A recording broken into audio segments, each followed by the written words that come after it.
Esta mañana, al regresar a nuestro estudio del Evangelio de Lucas, hemos llegado a un pasaje de las Escrituras muy inusual, y la razón por la que digo esto, que es muy inusual, es porque en este leemos algo de estos versículos que rara vez leemos en otros lugares.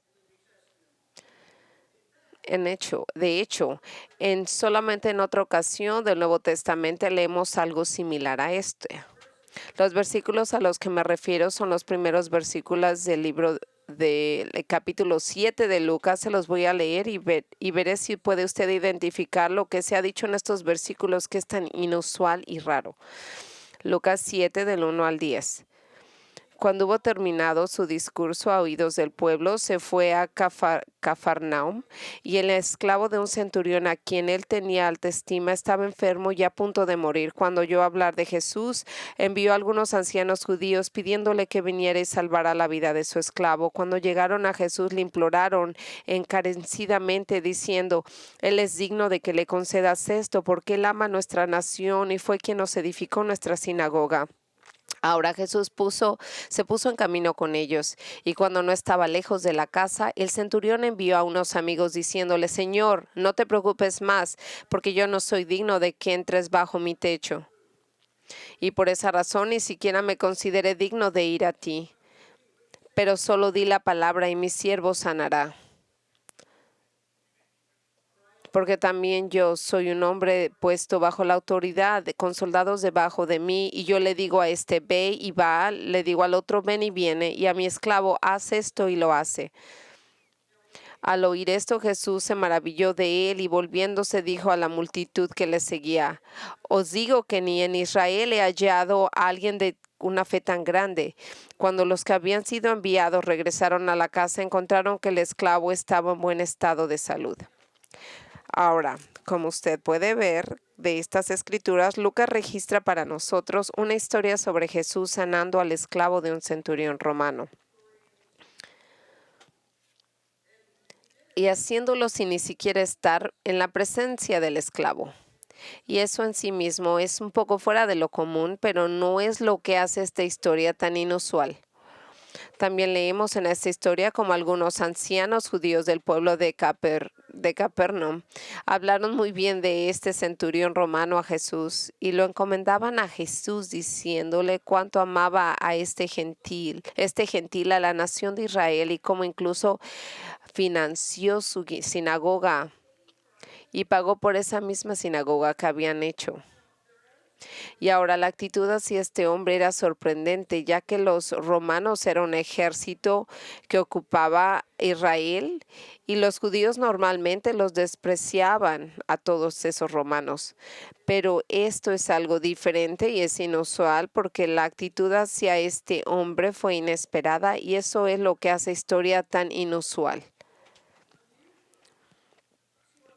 Ahora, lo que hace esta historia tan especial, tan única y tan extraordinaria es lo que leemos en el versículo 9, donde Lucas nos dice que Jesús se maravilló de la fe de este centurión. Lo que quiere decir que Jesús estaba sorprendido, él estaba asombrado hasta el punto de estar sorprendido cuando vio la gran fe de este hombre. Ahora, muy a menudo leemos en el Nuevo Testamento acerca de personas que se asombran de Jesús, pues después de haber escuchado sus enseñanzas, ver uno de sus milagros, pero rara vez leemos en el Nuevo Testamento que Jesús mismo es el que se asombró por algo. Y yo le digo que raramente es algo diferente, porque la fe de este hombre centurión es la única otra vez en el Nuevo Testamento que nos dicen que Jesús se asombró fue cuando la gente de su ciudad natal de Nazaret lo rechazó, y ahí él estaba asombrado, no por su fe, sino por su falta de fe. Ahora, el hecho de que Jesús pudiera ser asombrado por algo o por algún lugar que le sorprendiera, parece algo sorprendente. A lo mejor parece algo que es extraño y no puede sonar como un principio correcto, porque Él, siendo Dios, Él es omnisciente, lo que significa que lo sabe todo. Entonces, ¿cómo fue que la fe de este hombre lo sorprendió? Que estaba él totalmente anonadado. ¿Cómo pudo haber sido esto? Bueno, podríamos entender que en adición de que Jesús era Dios, él también fue hombre completamente. Y por eso mismo, como cualquier otro hombre, él podía y algunas veces experimentó la sorpresa y el asombro acerca de la única cualidades de Jesús de ser Dios y un hombre. Es esto lo que escribe un escolar de la Biblia. Aquí se vislumbra la verdadera humanidad de Jesús, ya que como Dios, Él es omnisciente y no puede ser sorprendido por nada, pero así como en su humanidad se cansó, tuvo hambre y sed, así también podía asombrarse de la fe mostrada por este soldado romano. Y él estaba totalmente asombrado porque dijo que no había encontrado tanta fe entre nadie en Israel. Entre nadie en todo el pueblo de Israel. En otras palabras, lo que estaba diciendo es que la fe de este hombre gentil era mayor que la fe de cualquier persona judía con la que Jesús algún día pudo haber encontrado. Ningún judío tenía una fe como la de este hombre gentil. Y esa fue la gran fe que explica que es increíble, y cuando tratan de enseñar sobre ella, tienden a enfocarse primordialmente en la fe de este hombre, así como su buen carácter, del cual fluye su fe, y como resultado pasan la mayor parte del tiempo analizando y escudriñando su fe al abordar cuestiones y buscándola en diferentes ángulos, analizándolo, tales cosas como ¿cuál fue el origen sobrenatural de la fe de este hombre? ¿Cómo llegó este hombre siendo gentil a creer en Jesús? ¿Qué tipo de obra en gracia hizo el Señor en él? Ahora, no hay duda alguna que la fe de este hombre era ejemplar. Jesús mismo lo dijo, basado en su amor por el pueblo judío, su generosidad financiera y su preocupación por el bienestar de su esclavo, su carácter también fue ejemplar y lo admitimos fácilmente. Sin embargo, cuando yo le quiero sugerir a usted que el punto principal y la intención principal de esta historia no es para explicar el origen de la fe de este hombre. No, porque no hay nada en el texto que nos pueda dar estos detalles de cómo fue que este hombre logró tener tanta fe, cómo fue que el Señor le reveló y tocó su corazón y cómo fue que realizó este sanamiento. Pero más bien la intención principal y el propósito de este pasaje, observe esto, es llamar nuestra atención sobre el objeto de la fe de este hombre, es decir, Jesús mismo. En otras palabras, lo más importante de la fe es que este hombre era lo que el hombre creía acerca de Jesús. Al registrar este incidente para nosotros, Lucas quiere que sepamos que la fe de este hombre romano reveló acerca de Cristo, para que tengamos el mismo tipo de fe en Jesús que tenía este centurión romano gentil. Y esto se vuelve muy claro en el relato de Mateo de este mismo evento registrado en el capítulo 8 de su narración evangélica, donde leemos que Jesús no solo elogió la fe de este hombre, sino que aprovechó esa oportunidad para revelar que en el futuro habrá muchos gentiles que tendrán la misma fe. Gente como nosotras, gente de este tiempo, que tendrán una fe tan grande como este hombre tenía en ese tiempo, pero tristemente Jesús dijo, pero habrá muchos judíos que nunca tendrán este tipo de fe y en consecuencia para su eterna consternación serán excluidos de su reino mientras muchos gentiles estarán festejándolo. Es lo que leemos en Mateo 8 del 10 al 12.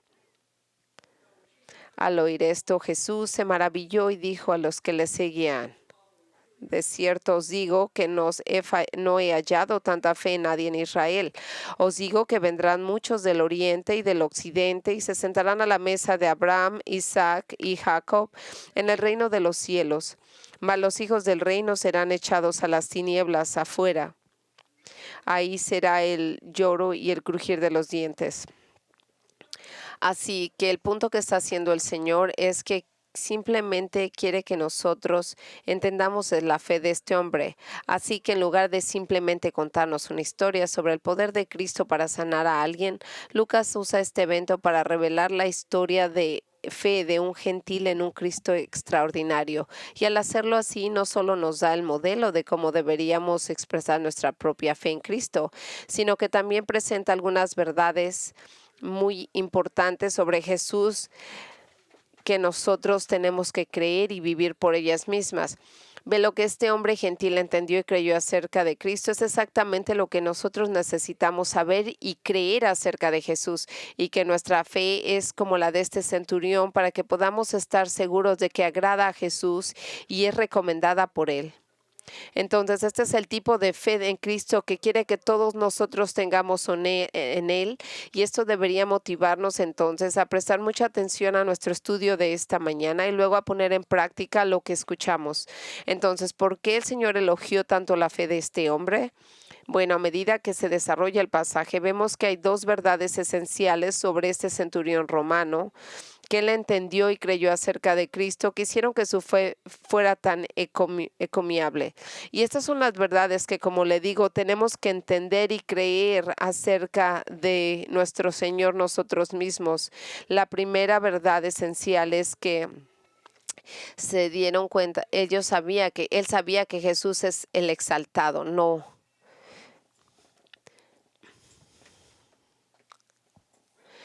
Leemos Lucas 7:1. Cuando hubo terminado todo su discurso a oídos del pueblo, se fue a Cafarnaum. Al comenzar el pasaje, Lucas nos presenta el escenario para ayudarnos a comprender el contexto con el que tuvo lugar este milagro de curación, para que podamos entenderlo mejor. Y lo primero que nos dice a nosotros es que al terminar su discurso, es decir, ¿cuál es esta enseñanza? Bueno, es la enseñanza que conocemos como el sermón del monte o de la montaña, en el cual Jesús se dirige inmediatamente después de esto, se dirigió a la ciudad de Cafarnaum. Este pueblo estaba ubicado a la orilla noroeste del mar de Galilea y por lo tanto a poca distancia de la colina donde Jesús pronunció su sermón del monte. Ahí fue donde él había dado su sermón del monte y era una caminata corta. Hoy en día nadie vive en Cafarnaum pero es una importante atracción turística de Israel porque funcionó como el cuartel general de nuestro Señor durante su ministerio en Galilea.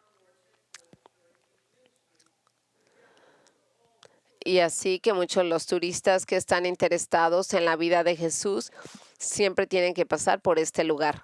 Y así, habiendo terminado su sermón, Jesús se dio un breve paseo en Cafarnaum. Y mientras estaba en Cafarnaum, se dio cuenta de que cierto centurión romano quería que sanara a uno de sus esclavos porque estaba tan enfermo que estaba a punto de morir. Y leemos en el versículo 2 y 3, el esclavo de un centurión a quien él tenía en alta estima estaba enfermo y ya a punto de morir. Cuando oyó hablar de Jesús, envió a unos ancianos judíos pidiéndole que viniera y salvara la vida de su esclavo. Ahora, un centurión era un oficial. ¿Y quién era un centurión? Vamos a entenderlo. Él era un oficial del ejército romano. Él era el equivalente de lo que nosotros le llamaríamos hoy en día a un capitán o posiblemente un mayor. Se les llamaba centuriones porque normalmente, no siempre, ellos estaban a cargo de 100 soldados. Por eso la palabra centurion se deriva de la palabra 100. Aparentemente, había una unidad de soldados romanos estacionados en este lugar. Y este centurión era su oficial al mando. Ahora, los registros históricos antiguos revelan que los centuriones solían ser hombres de gran carácter y de gran integridad, y eso ayuda a explicar por qué cada vez que leemos sobre un centurión en el Nuevo Testamento, podemos ver cómo cuando nos hablan de un centurión, en las escrituras lo explican a él como una manera positiva. Esto es lo que dijo el maestro de la Biblia, William Hendrickson, acerca de los varios centuriones romanos que se mencionan en el Nuevo Testamento. Los centuriones eran generalmente hombres de buena reputación. Las Escrituras tienen muchas cosas buenas que decir acerca de ellos. En el Calvario, después de que Jesús expiró, un centurión exclama: ciertamente, Él era el Hijo de Dios. El centurión también le dice a Pilato la verdad sobre el cuerpo de Cristo, que realmente está muerto. Otro centurión, Cornelio, está descrito como piadoso y temeroso de Dios con toda su familia, teniendo una gran estima por los judíos. Y en los Hechos 27, el centurión Julio está bien dispuesto a ayudar a Pablo. Y de muchas cosas que nosotros leemos positivas acerca de los centuriones romanos, este en particular está estacionado en Cafarnaum y está representando de la manera más favorable por su carácter alto y honorable, y especialmente por su fe.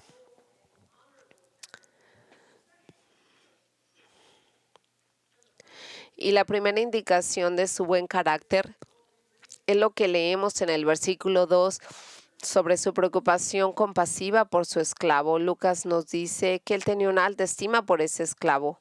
Ahora, esto era muy inusual porque había algunas excepciones, pero en general los dueños de los esclavos en el mundo antiguo generalmente no tenían consideración por sus esclavos. Ciertamente no tenían afecto o preocupación por su bienestar. Ciertamente no les importaba. La mayoría de los dueños miraban a sus esclavos como herramientas para usar. De hecho, un antiguo escritor romano, un hombre llamado Varro, dijo que la única diferencia entre un esclavo, un animal y una carreta era que el esclavo hablaba.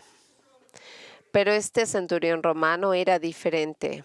Él valoraba mucho a su esclavo, lo que significa que él lo cuidaba como un hombre. Él no lo veía como una herramienta, como una persona que iba a usar, pero no era una persona, era alguien a quien estimaba, por lo cual cuando él estaba tan enfermo que ya estaba a punto de atravesar la muerte, su amo, este centurión desesperado, se dirigió a Jesús en busca de su ayuda. Ahora, curiosamente, Lucas, siendo un médico, no nos dice lo que le estaba pasando a este esclavo. Todo lo que él dice, el que estaba enfermo y a punto de morir. Sin embargo, Mateo, en su relato paralelo, revela que él estaba en casa paralítico y terriblemente atormentado. Él tenía alguna enfermedad que lo dejó paralizado y en gran dolor.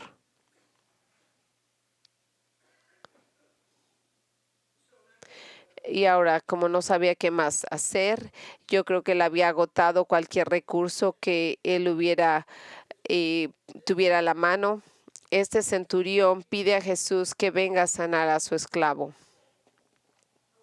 Sin embargo, Lucas nos dice que este centurión no vino a Jesús en persona, sino que mandó una delegación de ancianos judíos de Cafarnaum para hablar con el Señor en su nombre y como sus representantes. Mire lo que leemos en el versículo 4 y 5. Cuando llegaron a Jesús, le suplicaban mucho, diciendo: digno es que le concedas esto, porque él ama nuestra nación y fue él quien nos edificó nuestra sinagoga.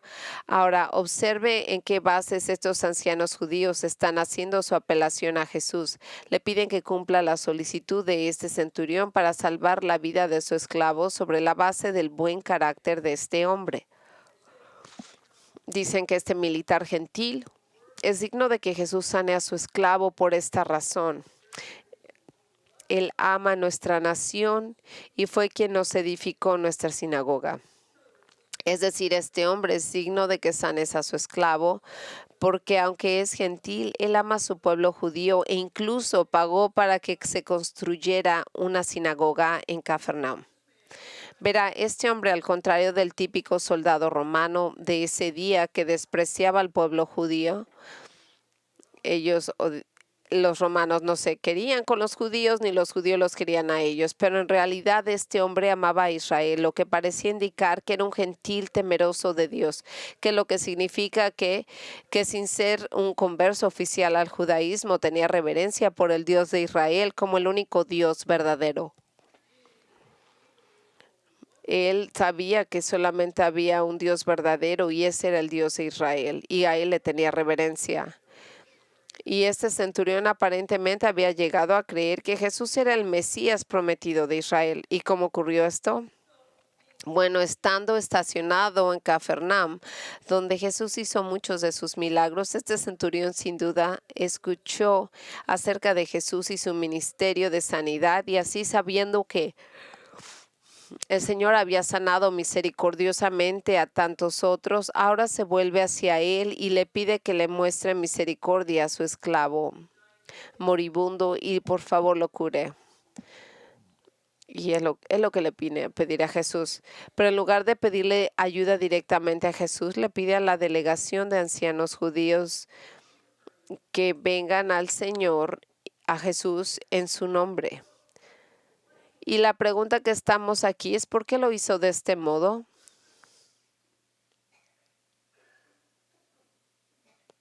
Perdón.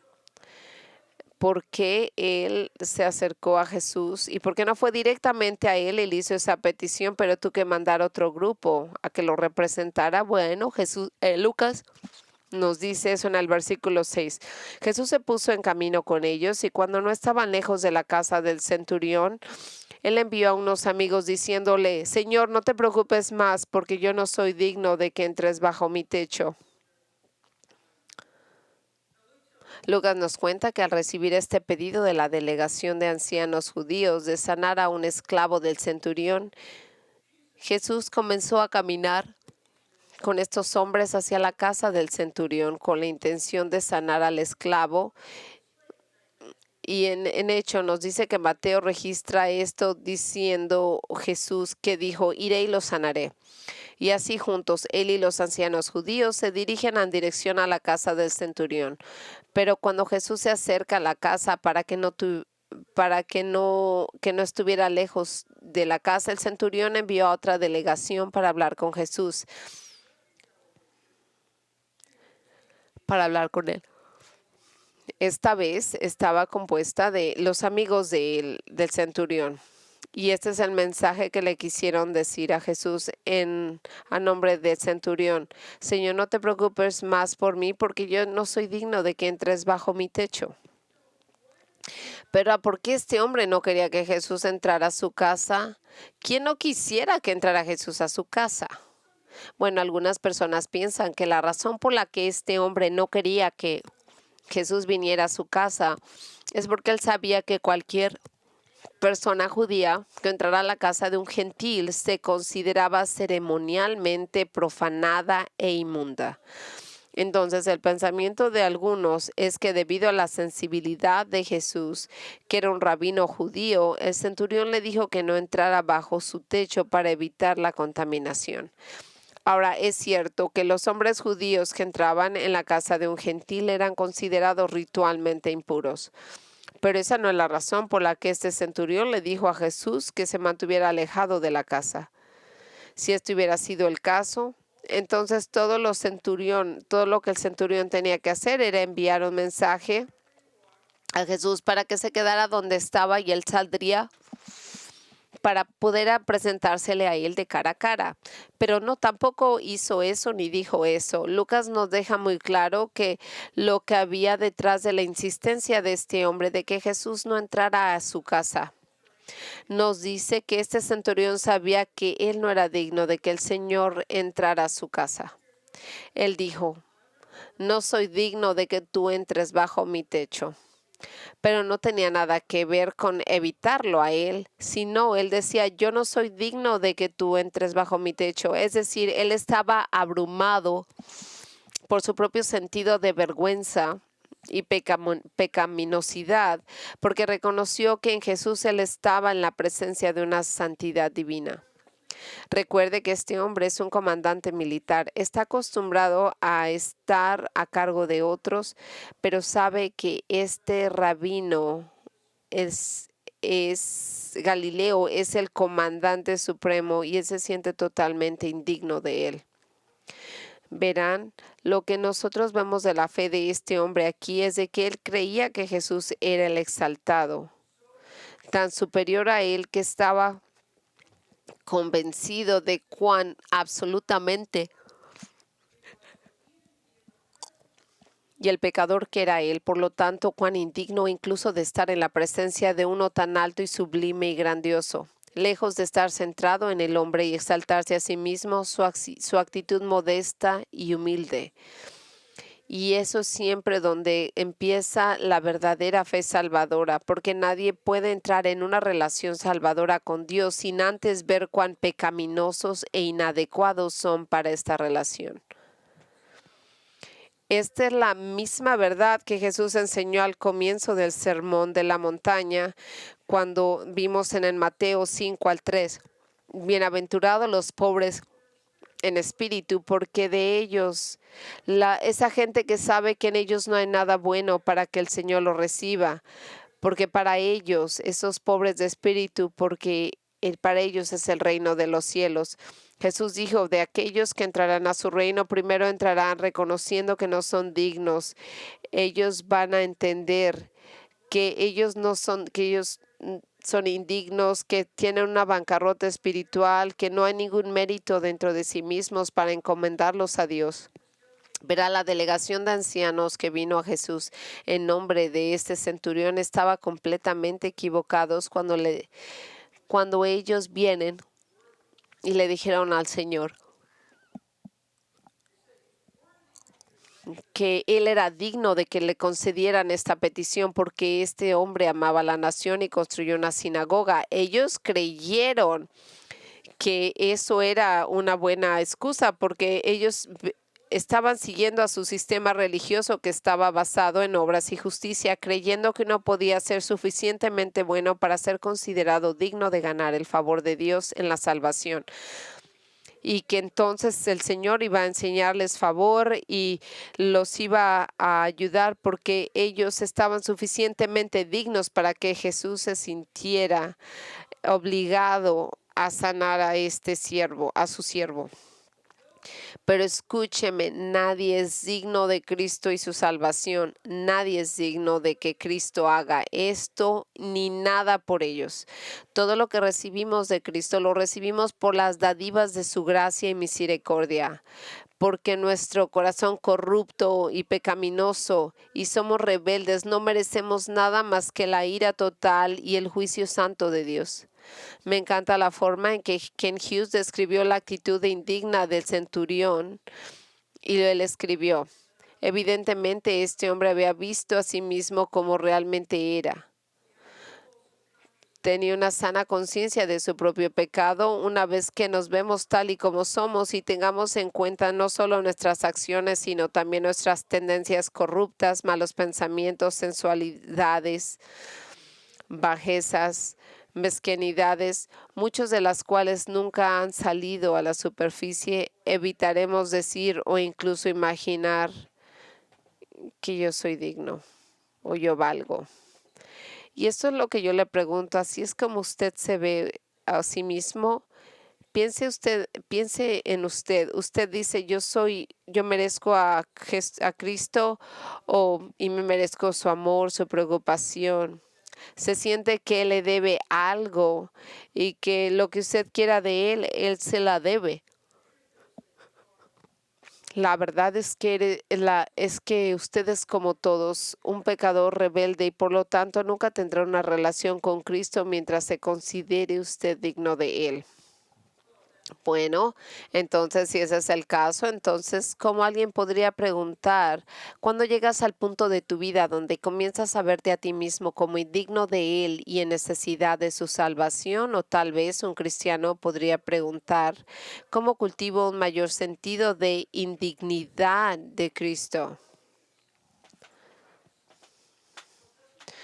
Bueno, esto no viene por golpearte emocionalmente, constantemente o por una especie de introspección morbosa constantemente viene esto comparándose con Jesucristo. Cuando usted se compara con Él, cuando usted empiece a evaluar su carácter a la luz de su carácter y verá es a la luz de su perfecta justicia, su autoridad majestuosa, su poder infinito, su amor incondicional, su sabiduría eterna, que vemos la verdad sobre nosotros mismos, que somos pecadores horribles, totalmente corruptos, totalmente depravados. Nosotros estamos abrumados por todo esto. Y es ahí cuando nos vemos tal y como somos, incapaces e indignos de Él. Amigos, esto es lo que se trata de una humildad genuina. Proviene de ver a Cristo no como nosotros mismos, sino como exaltado, supremo, inigualable. Y cualquiera que alguna vez ha confiado en Cristo para su salvación se ha humillado de esta manera y se ha visto a sí mismo como totalmente sin merecedores de Cristo glorioso y de su salvación. Y esto fue precisamente la perspectiva de Juan el Bautista cuando hablando de Jesús dijo que no era digno de desatar sus sandalias. Y esto es, como yo lo dije antes, para el hombre más grande que alguna vez vivió. Y eso fue lo que Jesús dijo acerca de Juan el Bautista. Y él dijo que yo no podría ni siquiera desatar sus sandalias. ¿Y por qué él se sintió así? ¿Será porque él no tenía un sentido de amor propio? ¿Porque se crió en un desierto? ¿Porque no vive en una gran ciudad? No, porque vivió en un modo poco usual. No, él se refería así a Jesús porque simplemente sabía quién era Cristo. Y eso dijo en Juan 3, 30, 31. Él debe aumentar, pero yo debo disminuir. El que viene de arriba está sobre todos nosotros. Y el que es de la tierra es de la tierra. Y cuando habla de la tierra, el que viene del cielo está sobre todos. Y eso fue el testimonio de Juan, que reconoció que Jesús está sobre todos, exaltado sobre todos y sobre todas las cosas. Y una vez más, yo le pregunto a usted, ¿es así como se ve a sí mismo? Así debería de ser. Y si al contrario de lo que usted piensa de sí mismo, usted no lo va a decir, yo le voy a decir, usted no es el centro del universo. El mundo no gira a tu alrededor. Jesús es el exaltado, el ser supremo, y Él es el que el mundo rueda alrededor de Él. Y nosotros no somos dignos de Él y de lo que nos pudiera dar. Usted verá, el mayor problema que nos enfrentamos es de que pensamos demasiado alto de nosotros mismos y pensamos con demasiada frecuencia que lo merecemos. Pero el doctor Martin Lloyd Jones dijo, debemos desapegarnos del yo. El yo es el problema sutil, se manifiesta en la autocompasión, autoprotección, la preocupación por uno mismo, la hipersensibilidad y todo lo demás. Vienen los celos, la envidia, sentirse afligido, herido y todo lo demás. Recuerdo haber hablado con un hombre que no era cristiano hace muchos años y era un hombre que no conocía a Dios, pero tenía una relación con él. Lo llegué a conocer, estábamos almorzando juntos. No recuerdo exactamente las palabras, pero hablábamos acerca de Jesús. Y él dijo esto, ¿y por qué es que Dios se da tanta importancia y quiere que la gente lo adore y que sea adorado? ¿Por qué debe de ser Él el único que debe de ser adorado y alabado? De cómo Él presentaba a un Dios que todo mundo se tenía que enfocar en Él, que solamente lo podían alabar a Él. Y esto le molestaba a este hombre porque parecía que Dios era egocéntrico. Y mi respuesta a este hombre fue simplemente que Dios es el único en el universo que es digno de ser adorado. Ninguno de los otros lo somos. Y nosotros lo alabamos a Él porque Él se merece toda la alabanza y la adoración, nadie más. Y Él es digno de recibir nuestra adoración y todo, y nosotros no nos merecemos la alabanza de Él.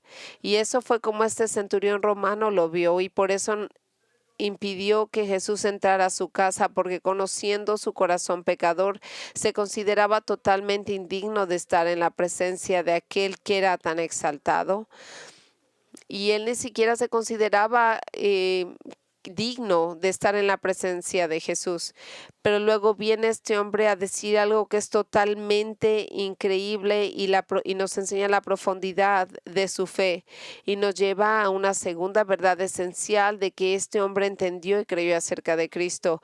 Primero vemos que entendió que Jesús era el exaltado, pero en segunda verdad que nos presenta es de que Jesús tiene una autoridad ilimitada.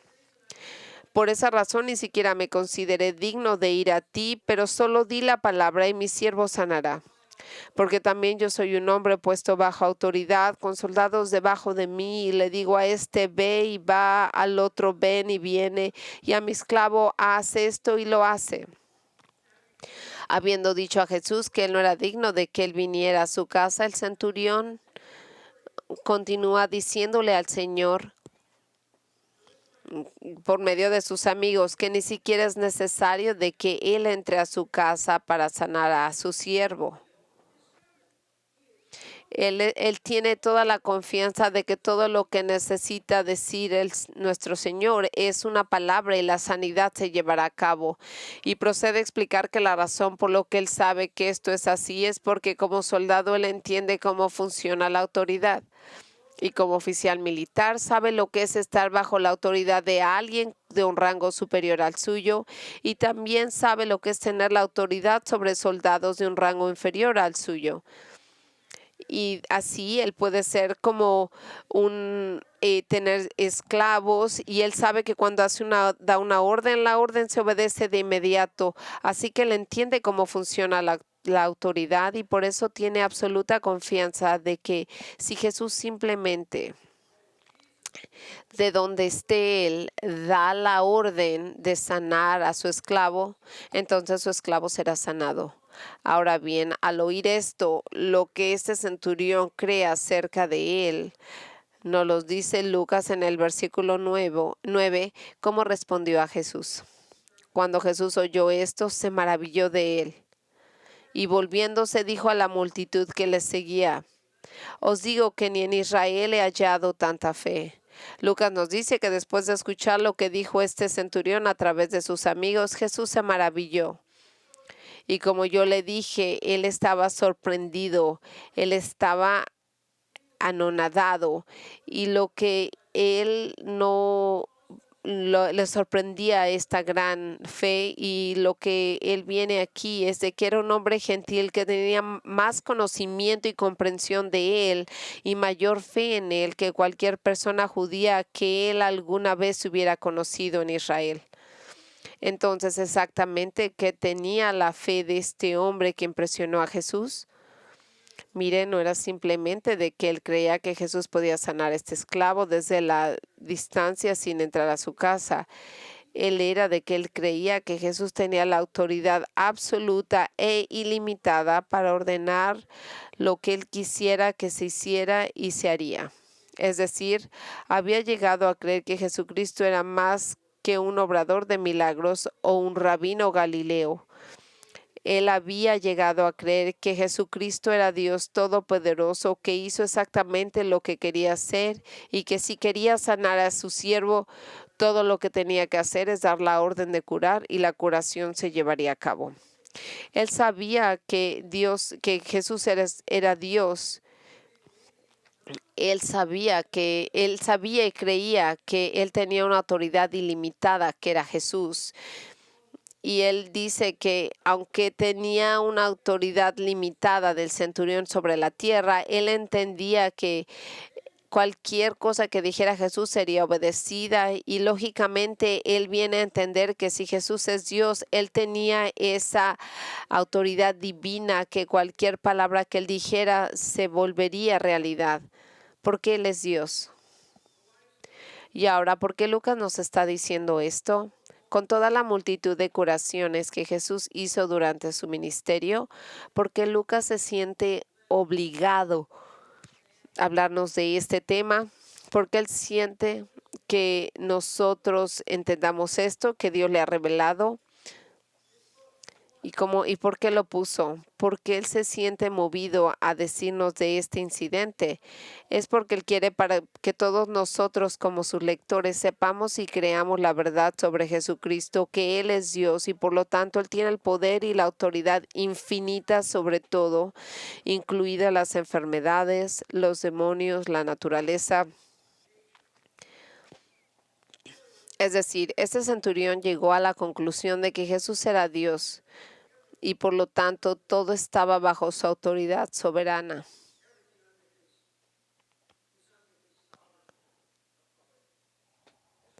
Esto es lo que él creía acerca de Jesús y por lo tanto actuó de acuerdo con su creencia al decir, esta era su vida, él sabía y le dijo, solo di la palabra, Señor, y mi siervo sanará.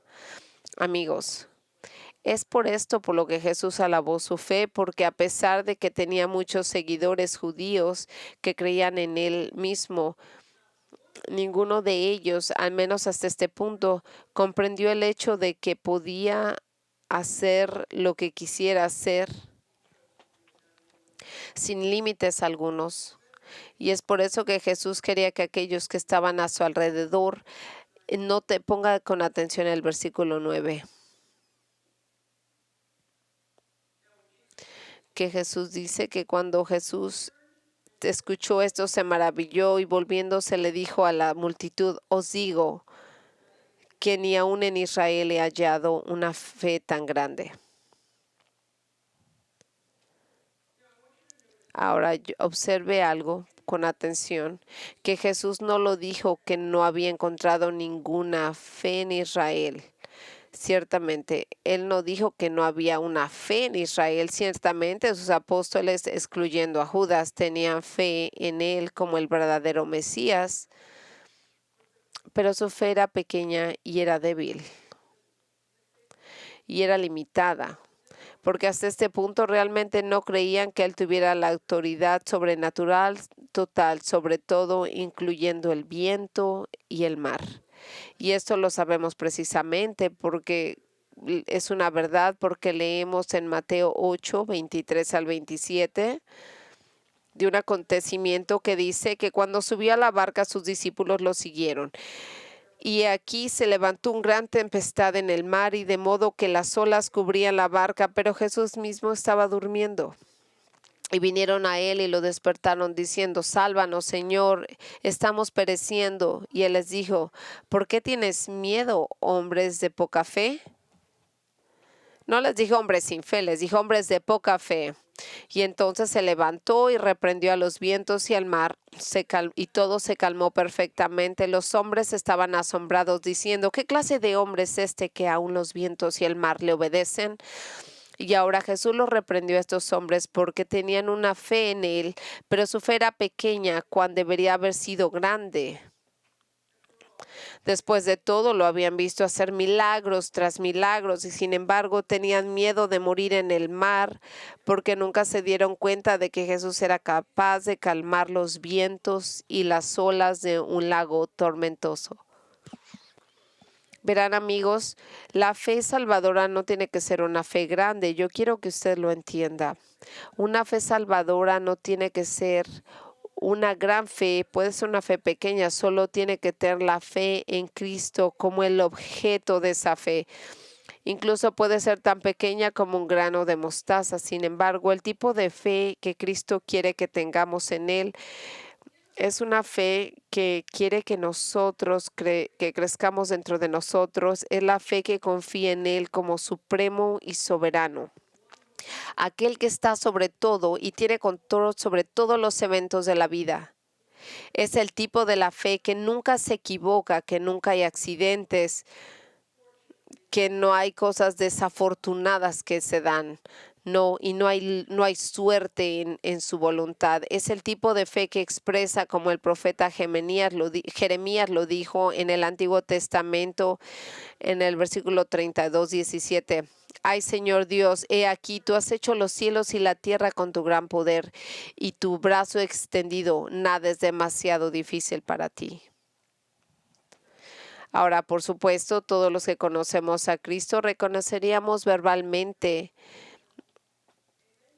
Y pudiéramos decir, si Jack Jenkins estuviera aquí, estuviéramos diciendo amén cuando sabemos que nada es difícil para Dios. Y por supuesto que Él es soberano, el Señor es soberano con autoridad y poder ilimitado, pero muy a menudo, por la forma en que pensamos y actuamos, por el modo que nos comportamos, negamos esta verdad y revelamos que realmente no creemos esto, especialmente en esos momentos difíciles de la vida. Y lo que quiere decir que en realidad nuestra fe es pequeña y débil. Además, hay muchos cristianos con teología pobre que creen que la voluntad del hombre puede frustrar ellos, como lo conocemos como la voluntad, que la voluntad de un hombre puede frustrar y vencer el propósito soberano de Dios, de que de alguna manera los propósitos de Dios pueden estar a la merced libre de libre albedrío del hombre. Es decir, que si un hombre decide rebelarse contra el plan de Dios, entonces el plan de Dios está en peligro de ser llevado a cabo. Pero las Escrituras enseñan en enfática y dogmáticamente todo lo contrario, que Dios es absolutamente soberano y tiene autoridad plena y completa sobre todo, incluida la rebelión del hombre. Escuchen lo que Dios dijo acerca de su soberanía en Isaías 46:10. Yo soy Dios y no hay nadie como yo, que declaró el fin desde el principio, desde la antigüedad, las cosas que no han sido hechas, diciendo: mi propósito será establecido y cumpliré todo mi beneplácito. Él lo dijo: mi propósito será establecido y yo cumpliré todo mi beneplácito. Él no dice algo, dice todo. Vemos en el Salmo 76:10 que dice que Dios es tan soberano que incluso hace que la ira del hombre le traiga alabanza. ¿Y qué es lo que significa? Es que Él anula la rebelión del hombre para lograr su voluntad. Y si quiere ver una ilustración en las Escrituras de anulando la rebelión del hombre, entonces usted puede ver el libro de Jonás. Jonás fue un profeta rebelde que en lugar de obedecer a Dios, de ir a Nínive a revelar a los asirios el arrepentimiento, enfrentó su voluntad a la de Dios para ir en la dirección opuesta, tratando de evitar la voluntad del Señor. Pero ¿por qué lo hizo? Porque él no quería que el Señor que el Señor los salvara, él quería que el Señor los castigara. Así que él dijo: no voy a ir a ese lugar. Pero Dios anuló su rebelión y su desobediencia, y enviando una tormenta, mire lo que él hizo. Su soberanía es tan grande que él va y manda una tormenta horrible en el mar, usando marineros paganos en su vida, y un gran pez que preservó a Jonás de ahogarse al tragárselo. Y más tarde lo vomitó al profeta en un lugar cercano a Nínive, donde va y que hace, entonces predica el arrepentimiento.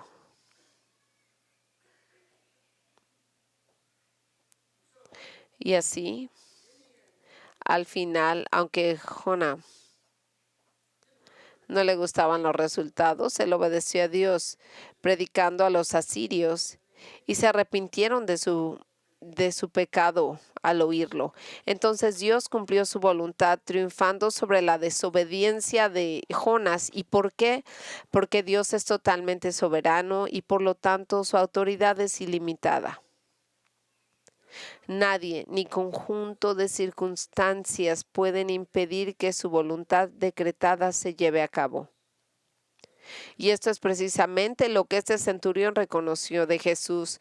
Lo vio como Dios, el Altísimo. Por lo tanto, todo lo que tenía que hacer era decir una palabra y su esclavo estaría sanado. Su palabra era el mandato supremo y soberano del universo. Y ahora, amigos, una vez más les digo que una de las razones por las que este incidente está registrado en las Escrituras es para que nosotros veamos que este es el tipo de fe en Cristo que Dios quiere que tengamos, que Dios quiere que nosotros observemos y imitemos. Esta es la verdad acerca de quién es Cristo. Esta es una fe que ve a Cristo como soberano sobre todos los eventos de la vida, incluidas las tormentas, las enfermedades, circunstancias difíciles, pruebas personales, conflictos entre personas y todo lo que nos acontece en la vida. Ahora, yo le pregunto, ¿esta es la visión que usted tiene de Jesús o simplemente confiesa de que Él tiene un poder ilimitado doctrinal, pero usted vive como si Él no lo tuviera? Eso es el problema que tenemos, lamentablemente, así como muchos cristianos tienen una visión doctrinal correcta de Jesús, pero la forma en que piensan y viven niegan la verdad sobre Jesús. Y aquellos creyentes que viven como si el poder de Cristo fuera limitado y pudiera ser anulado por la voluntad del hombre, no solo pecan contra el Señor, sino tienen una visión defectuosa y baja de Él, sino que viven constantemente con preocupaciones, temores y dudas. Y eso es tan innecesario, porque todos tenemos esas batallas, pero independientemente de lo que la gente piensa acerca de Jesús, la verdad es de que Él es un ser supremo y soberano sobre todo. Y eso es exactamente lo que este centurión romano gentil creía acerca de Jesús, y es por eso que Jesús se maravilló de su fe. Pero más que maravillarse de su fe, el Señor honró su gran fe sanando a su esclavo. Y es lo que leemos en el versículo 10. Cuando los que habían sido enviados regresaron a la casa, encontraron a este esclavo que había sido sanado. Pero lo que sí sabemos es de que el Señor habló una palabra o simplemente no sabemos exactamente qué palabras dijo o cómo lo hizo, pero lo que nosotros sabemos que cuando los amigos del centurión regresaron a esta casa encontraron al esclavo completamente sanado y en buen estado de salud. Ahora, yo quiero decirle esto porque cuando estamos hablando de la sanidad, es importante que hablemos de esto. Sabemos de algunos pasajes de la Escritura que Jesús no siempre sana a alguien que está enfermo. No importa qué tan grande sea su fe o la fe alrededor de ellos. Yo le voy a decir, usted verá que el apóstol Pablo tenía un problema, tenía una espina en su carne, pero no sabemos qué era. Sin embargo, en este caso, no siempre sana a todos, pero en este caso del centurión decidió sanar a su siervo. Y Él es soberano y tiene un plan, Él por qué lo hace. Pero independientemente de cómo elija Jesús responder a sus oraciones, el mensaje de este pasaje es muy claro, es de que tenemos, como el centurión lo dijo, vamos a tener una gran fe en nuestro gran Señor, creyendo que solo Él no tiene rivales. Él es el único exaltado. Él tiene una autoridad ilimitada para hacer lo que Él elija. Lo buscamos confiando en Él. Aunque somos tan indignos de Él y cuando no entendemos lo que estás haciendo. Y sin embargo, aunque somos tan indignos de Él en su amor y misericordia, Él ha provisto una manera para que nosotros nos reconciliemos con Él, porque en la cruz Cristo fue juzgado en lugar de los pecadores y aquellos que se vuelven de su pecado y se vuelven a Cristo para salvarlos de la ira de Dios. Porque ellos han puesto su confianza en Él para que ellos, por medio de poner su confianza en Él, ellos van a experimentar la salvación porque Él es misericordioso. Porque no porque se la merecieron, sino por la gracia, por medio de la fe en Jesucristo, no por nosotros, y simplemente y solamente por Jesús. Y si esa ha sido su experiencia y usted conoce a Jesús como su Salvador, entonces alábelo, agradézcale por su piedad, por todo lo que Él hace y que lo ayude a que crezca su fe en Él. Y si esta no ha sido su experiencia, si usted nunca ha confiado en Jesús por su salvación, si usted nunca ha entendido a este Salvador grandioso que es amoroso, que es soberano, yo le digo que si usted nunca lo ha hecho antes, no ahora, no mañana, no otro día, venga en este momento. Este es el día de su salvación en Jesucristo. Llámelo con su nombre, implórelo así sin merecedor, reconociendo que usted se merece nada de él. Y usted va a darse cuenta que Él tiene sus brazos abiertos y extendidos para ofrecerle el regalo de la vida eterna. Si usted le gustaría hablar con alguno de nuestros pastores, déjenos saber. Aquí voy a estar enfrente. Si usted quiere venir y nosotros podemos hablar con usted. Oremos juntos. Señor, te agradecemos por esta magnífico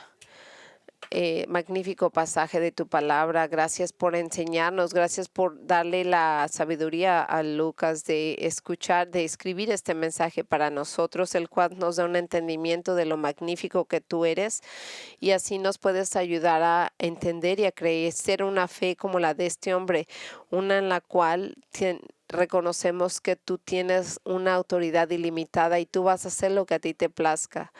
Nosotros no queremos ser hombres y mujeres de una fe débil, pero yo te quiero también pedir por todos aquellos que nunca han puesto su fe en ti, de que tú les pongas tu tiempo y les des la salvación, que ellos reconozcan que ellos no tienen ayuda, no tienen esperanza y que aparte del Señor, en la muerte en la cruz, que tú les traigas en su corazón un arrepentimiento verdadero y que se alejen de su pecado y que vengan a ti para ser salvos. Te agradecemos que estamos aquí, te agradezco que me permitiste venir para seguir predicando tu palabra en el nombre de Jesús. Y gracias.